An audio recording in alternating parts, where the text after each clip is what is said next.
नमस्कार दोस्तों, कैसे हैं आप लोग। मेरा नाम विवेक कुमार है और आप देख रहे हैं ताज़ा न्यूज भोजपुरी। दोस्तों, आप सभी को बता दें, अक्षय सिंह का एक गाना आ रहा है लौंग इलायची।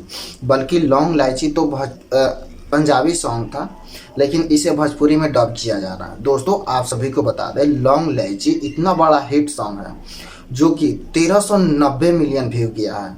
1 बिलियन 1000 मिलियन को बोला जाता है, लेकिन यह 1390 मिलियन व्यू गया है इस गाना का।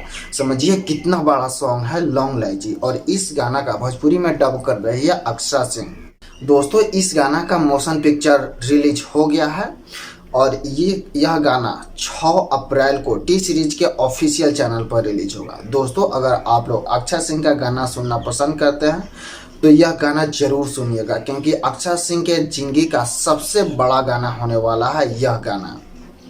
क्योंकि इतना बड़ा गाना के भोजपुरी में डब कर रही है अक्षय सिंह। काफ़ी फैंस इंतजार कर रहे हैं इस गाना का और काफ़ी ज़बरदस्त भी गाना है। दोस्तों, अगर आप लोगों को यह वीडियो अच्छा लगा हो तो लाइक कीजिए और चैनल पर नया तो सब्सक्राइब कीजिए, क्योंकि फिल्म इंडस्ट्री से सभी न्यूज़ सबसे पहले आपको इस चैनल पर देखने के लिए मिलेगा।